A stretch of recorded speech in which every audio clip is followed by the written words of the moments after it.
Welcome, everybody, to the first episode of Saucetin Scares, which I have created to give myself an excuse to make videos about scary things. Or sorry, scary in quotes usually. It's usually just some bullshit. Speaking of bullshit, I made a video a year ago about a movie called Jack Frost. Now, at the time of recording, I was aware there was a sequel to this movie, but I never intended on making a video about it. But I guess I was wrong, because today we are looking at the sequel. Now, you could go back and watch the first video before watching this one, but this is a movie about a serial killer snowman. So I really don't think the plot matters that much. I'm gonna be so for real.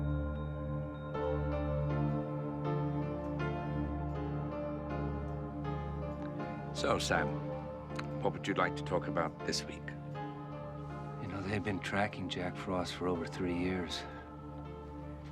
Now, Sam, I thought we agreed last week that we're going to try and discuss something other than the Jack Frost incident. Okay, I'm just gonna summarize the lore in this movie. Alright, so this guy right here, this guy's name is Sam Tyler, and he's the sheriff of a town called, I shit you not, Snowman. So clearly this movie's been touched by a genius. Fuck, how are they gonna know that this movie's about a snowman? Unless the name of the town has the word snow in it. I don't know, maybe when there's a living fucking snowman on screen. So in the first movie, this guy arrests Jack Frost in his human form. He was not yet a snowman. But as Jack Frost was taken to jail, there was a car accident.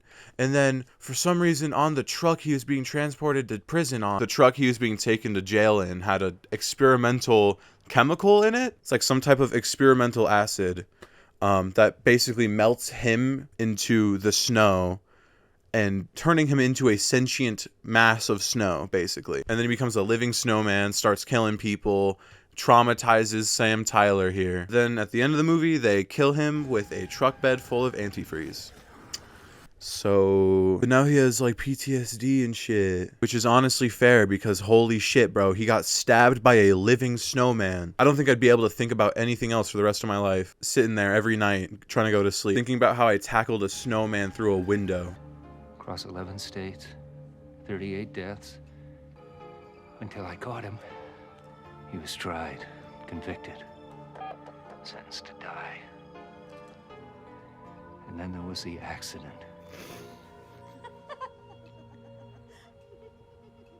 What's that? Nothing. Go on. Yeah, you know what? That's what I really want for my therapist, is for him to start gaslighting me. Like, bro, how are you a licensed therapist with this? Or is this just some dude that Sam found? Is he just talking to a random guy? Surely you wouldn't be able to be a therapist if you're having people tune into the therapy sessions like it's fucking reality TV. My last relationship left me with a lot of trauma, you know, a lot of trust issues and self-value problems. You know, it's been really hard to open up to anybody about it since. Number one victory, boy. Yo, what's up, bro? Lamau, dude, the guy you're talking to sounds like a pussy. Oh shit. Oh. Hey, what the fuck was that? What do you mean? What? Nothing?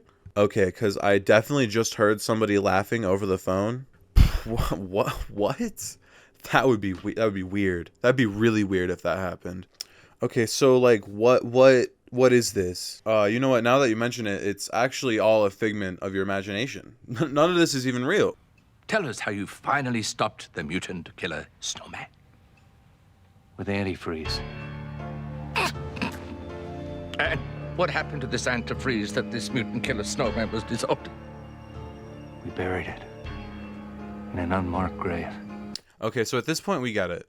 Okay, like this guy's all fucked up in the head. He's all sick and twisted up here because of Jack Frost. Let's just move on to the cool shit, okay?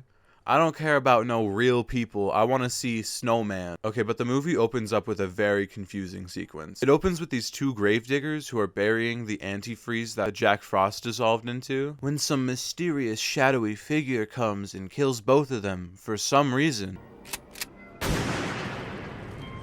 That seems a little unnecessary, I'm gonna be honest. And then it cuts to the inside of a laboratory where there's some nerd shit going on. I don't really know exactly what's going on here. I don't think the writers knew what was going on here, so I don't think that's a problem. And we have this big vat of Jack Frost's spirit, basically. This is kind of the original Five Nights at Freddy's, and I hate to say this in a second video in a row. This not just kind of like real life Five Nights at Freddy's then, but like whatever the shit in Five Nights at Freddy's is, where they're like the metal of the animatronics contained like the spirit of the kids. That's the way this movie works, but instead, except his spirit is contained in a collection of water molecules. So that makes way less sense. So they're in the lab and they have the vat of Jack Frost, and then they have a mug containing a chemical.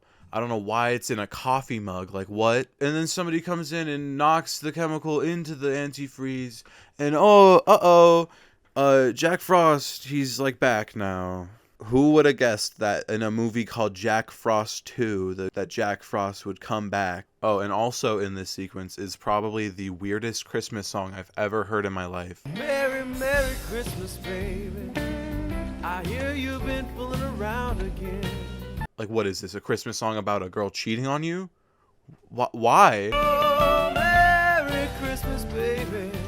But you just better watch your back. Merry Christmas, baby, watch your back. Merry, Like, bro, it's supposed to be holly jolly season, bro. We're supposed to all be having fun. Merry Christmas, baby. Here's divorce papers for you. Merry Christmas, baby. I caught you cheating on the Ring doorbell camera at the front of our door. Merry Christmas, baby. I haven't loved you in like 7 years. It's been 7 years of loveless marriage, and I hate you, baby. Oh, that's it. You're late. That's a sign. We shouldn't be going. No, it's a sign that there's traffic, Sam. But Dr. Morton said we should get away together, and you promised Joe you would be his best man. Do you know, it was exactly a year ago that it happened? Yeah, and that's why we should be somewhere else for Christmas. Okay, so this is the difference between this movie and the first movie. Instead of being in a cold, snowy town, we're on vacation this time, baby. We're on a tropical island. But if the antagonist of the movie is made of snow, and they're going to a warm tropical island, then how is the snowman gonna be there? Also, it is a damn crime that the people who made this movie tried to pass just a random house off as being an airport.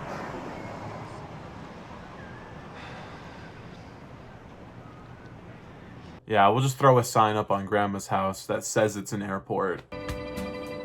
How is the snowman gonna be there? Thankfully, we immediately find out. shut up!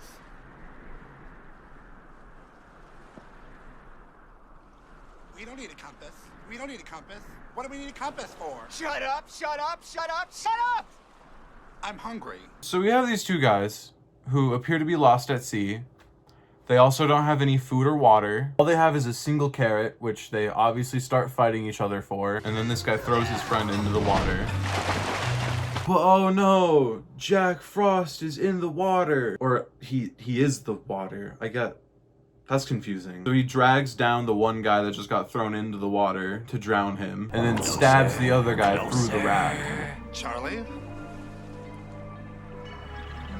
I guess rest in peace to these two guys, but he ends up taking the carrot.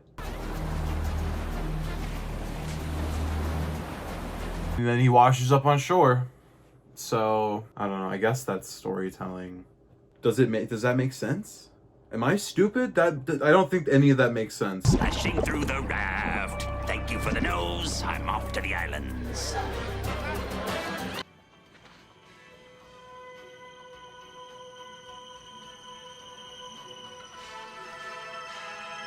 Bombs away. Oh, for crying out loud. Okay, here we go again. Oh, you gotta be kidding me. I must be out of practice. Oh, fuck it. Bro, what the fuck is that? Nah, bro fell off. He can't even hit his shots anymore. So he just said, fuck it, just turn into an anvil then. And let's go to a frame-by-frame analysis of this kill. And as you can see here, as we go frame by frame, this movie had a budget of approximately $25. Yeah, come on in, for goodness sake. And you, Kitty. Good heavens, I've called a meeting here. Now, seems we have a slight spot of bother on our hands here. You have a murderer loose on the island. Not the case at all. You've got 3 bodies, no explanations. Add that up, it spells trouble. Why aren't the police here? The satellite's out. And of course, we're at the part of the movie where we start seeing all the classic horror movie tropes. But like, why even try to be creative? You could just name the town Snowman. But this scene has not one, but two horror movie tropes at the same time. So they start off by having like a meeting. It's like all the like head people at the island. I don't know why there's like a council for this island resort. So fucking emergency meeting. And right before they all meet up, they lose electricity and all communication to the outside world. But they only have to make it to the next day for somebody to come and fix all of it. So presumably we're about to see the entire movie unfold in one single night. And then the second thing is we have a guy in the movie who knows what they're doing, who is actively trying to solve the problems of the movie. But everybody else is kind of just like, hey man, fuck you, bro. Who even cares? Yeah, bro, fuck 3 people get murdered on the island mysteriously with no evidence to trace it to anybody. Why do you even care, dude? Why are you even talking about it? Now keep in mind, the guy in question is a former FBI agent. So I think we have at least some reason to listen to him. I think we should probably listen to the former FBI agent. No proof of anything nasty anyway. Put it all in the past. Jolly good time had by all, eh? Splendid plan. Off we go. Like, that's just how these movies go, I guess. I think if you are a slightly competent, slightly intelligent person, you could survive 90% of horror movie situations. Because the only reason Jack Frost is able to kill anybody is because every single character in both of these movies is so stupid. Work it, own it. Oh, shake that rear, baby. Shake that rear. Make me hot. Make me hot. You're so hot. You're sweating. You're perspiring. Bored. That beautiful, wonderful, Bro, gorgeous please, darling. what the fuck? Like, bro, please, what does this have to do with Murderous Snowman? I mean, I think it was probably just an excuse to have a girl in a bikini in the movie. Oh,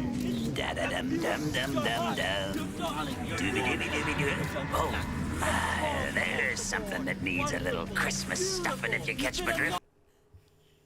Can we just move on, please, bro? Can we just move on? They both die. They both die. Obviously, they both die. I don't need to tell you that. Bullseye again! Arrow collection! Meet me in reception in 10 minutes. Who is that? Don't turn around. Someone might be watching. Yeah, who? Exactly. Alright, so even the most sensible character in the movie thus far is turning into, like, I don't know, like Batman? Is that what that is? Fucking sneaking around, coming out of the shadows, like, homie thinks he's up against the Joker. It is really not that serious. Manners, what in the hell are you doing here? Well, after that thing last Christmas, I gave myself a leave of absence.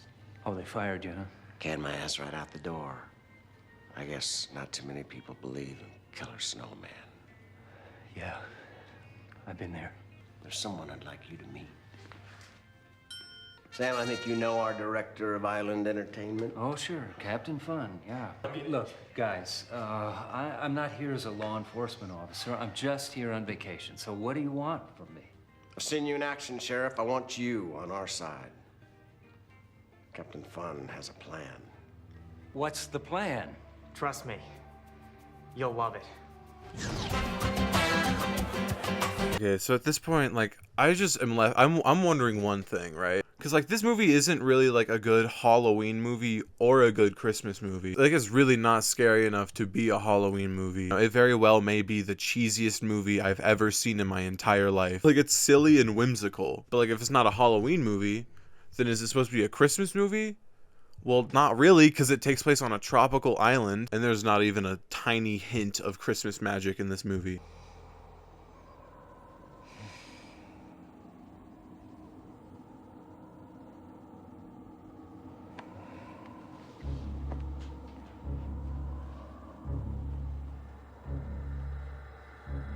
Oh, yeah.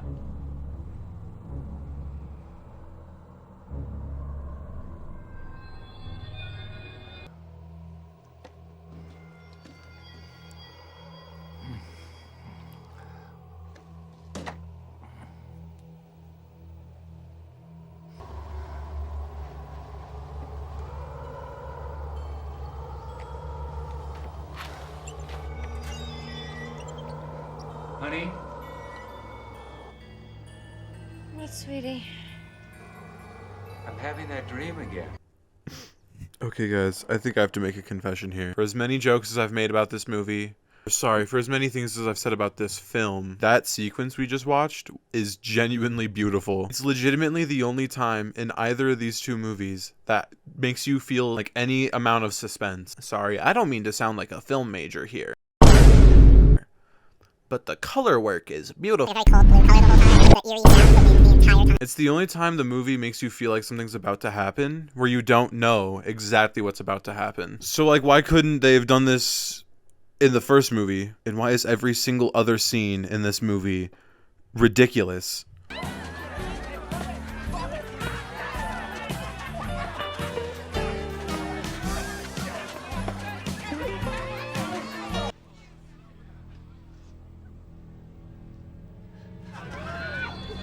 This one's for you, Sam.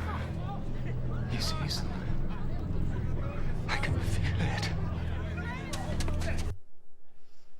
Is Sam a Jedi? Okay, no, this makes sense. I think, no, because he can sense Jack Frost's presence because of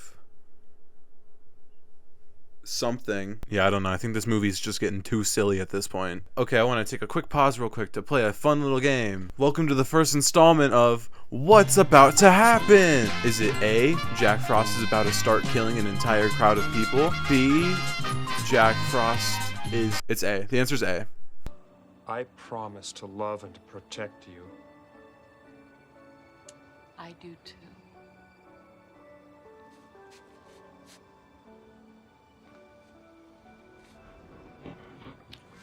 I now pronounce you totally fucking dead. This might be the greatest movie of all time. Okay, so at this point, all the characters are in this kitchen, and they've brought with them a bunch of antifreeze-based weapons, which if you remember from earlier in the video, well, antifreeze is actually Jack Frost's biggest weakness. But Jack Frost is on to Sam. He knows exactly where Sam is, and is headed straight for him. Oh, no way out.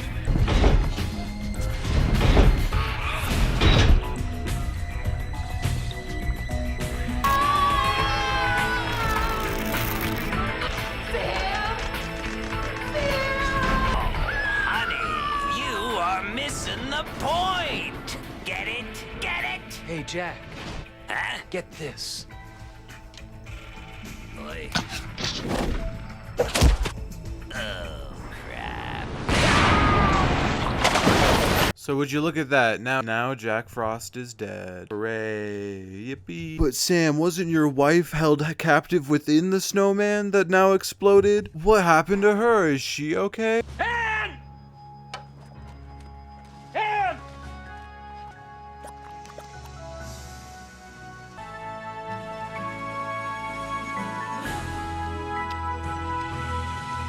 So, Sam, where do you want to go next year?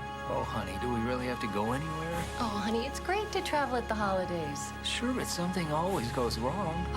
How about Greece? Greece. No, not another island. Oh, Sam.